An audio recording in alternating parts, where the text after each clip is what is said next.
Assalamualaikum warahmatullahi wabarakatuh. Perkenalkan, kami tim Laskar yang beranggotakan 1. Riri Fadilah, 2. Rizky Eka Febrian, 3. Cindy Anissa Aulia, 4. Siti Ainun Bashiroh, dan yang terakhir yaitu Fevul Adi Prasetya. Jadi, kali ini tim kami akan mempresentasikan mengenai kerangka kerja konseptual akuntansi. 1. Kerangka kerja konseptual akuntansi. Pengertian kerangka kerja konseptual akuntansi.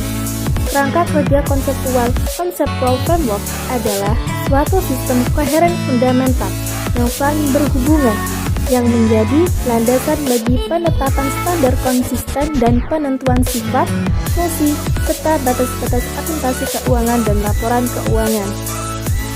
Kerangka konseptual sendiri memiliki 3 level di dalamnya.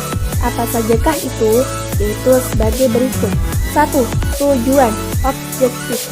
Jadi, laporan keuangan dibuat untuk menyajikan informasi kepada pengguna laporan keuangan yang terdiri dari investor, kreditur, debitur, karyawan, supplier, dan pemerintah, agar mereka mengetahui kondisi perusahaan pada saat itu, dan dari kondisi tersebut mereka bisa mengambil keputusan untuk menanamkan modalnya atau tidak, dan untuk memberi pinjaman kepada perusahaan tersebut. Dan tujuan laporan keuangan tersebut dibuat adalah untuk menyediakan informasi sebagai berikut. Yang pertama, tentang sumber daya ekonomi, klaim terhadap sumber daya tersebut dan perubahan di dalamnya. Kedua, untuk membantu investor atau kreditor yang ada dan potensial serta pemakai lainnya dalam menilai jumlah, waktu, dan ketidakpastian arus kas masa depan. Yang ketiga, yang berguna bagi yang memiliki pemahaman yang memadai tentang aktivitas bisnis dan ekonomi untuk membuat keputusan investasi atau kredit.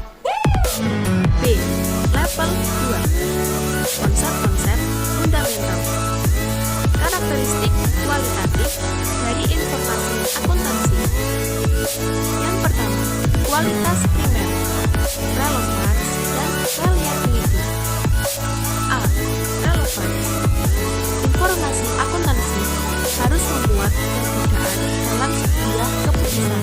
Jika tidak mempengaruhi keputusan, maka informasi tersebut dikatakan tidak relevan terhadap keputusan yang diambil. B. Reliability.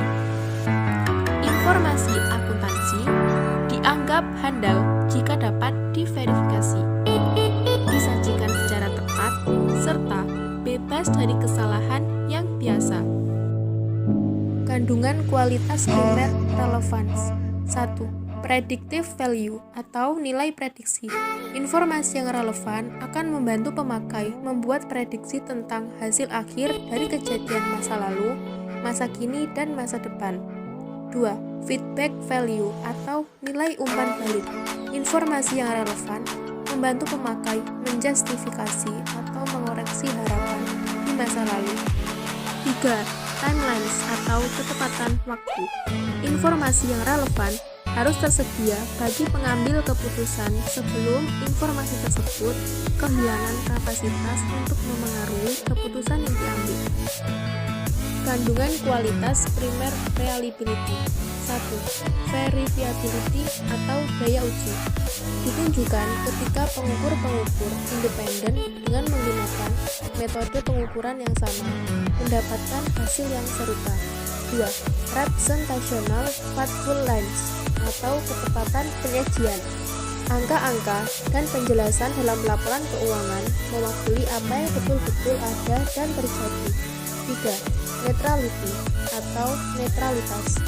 Informasi tidak dapat dipilih untuk kepentingan sekelompok. Pemakai tertentu, informasi yang disajikan harus faktual, benar, dan tidak biasa. Kedua yaitu kualitas sekunder, meliputi A. Comparability. Suatu informasi dipandang memiliki kompatibilitas jika telah diukur dan dilaporkan dengan cara yang sama dengan informasi serupa menyangkut perusahaan lain. B. Konsistensi. Suatu entitas dianggap konsisten menggunakan standar akuntansi jika telah mengaplikasikan perlakuan akuntansi yang sama untuk kejadian-kejadian serupa dari satu periode ke periode yang lain. Adapun unsur-unsur dasar laporan keuangan yang meliputi aktiva, kewajiban, ekuitas, investasi oleh pemilik, distribusi oleh pemilik, laba komprehensif, pendapatan, beban, keuntungan, dan kerugian. Level 3 konsep-konsep pengakuan dan pengukuran.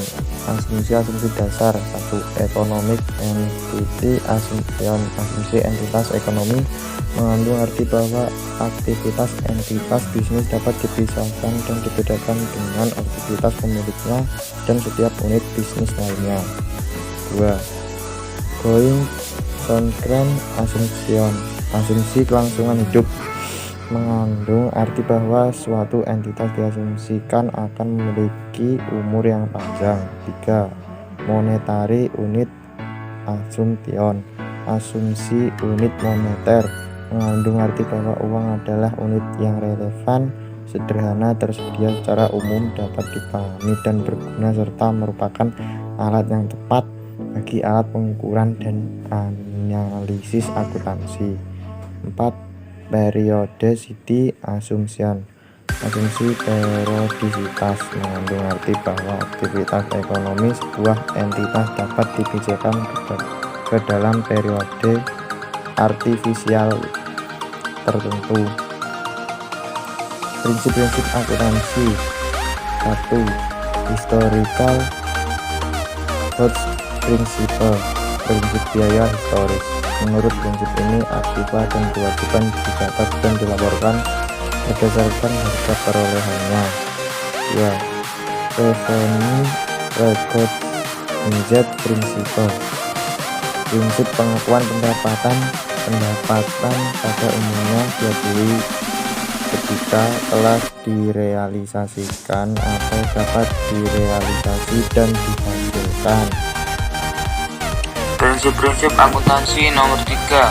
Matching principle.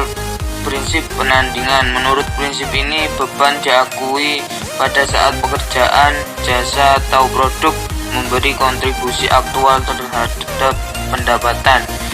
Nomor 4. Full disclosure principle atau prinsip pengungkapan penuh, bahwa sifat dan jumlah informasi yang dimasukkan dalam laporan keuangan mencerminkan kebutuhan untuk mengungkapkan secara rinci hal-hal yang dipengaruhi keputusan pemakai.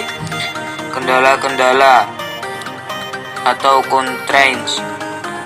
Yang pertama, cost benefit relationship atau hubungan biaya manfaat, mengandung arti bahwa biaya penyediaan informasi harus ditimbang terhadap manfaat yang bisa diperoleh dari pemakaian informasi tersebut. Nomor 2, materiality atau materialitas, mengandung arti bahwa standar yang rasional dan dapat menerima harus dipakai jika jumlah yang terlibat adalah signifikan. Nomor 3, industry practices, praktek industri, sifat unik dari suatu industri dan perusahaan kadang-kadang memerlukan penyimpangan dari teori dasar. Nomor 4, konservatis atau konservatisme, mengungkapkan bahwa jika ragu, pilihlah solusi yang kecil, kemungkinannya akan menghasilkan angka laba bersih dan aktiva bersih yang terlalu tinggi. Sekian presentasi dari kelompok kami, dan terima kasih atas perhatiannya. Wassalamualaikum warahmatullahi wabarakatuh.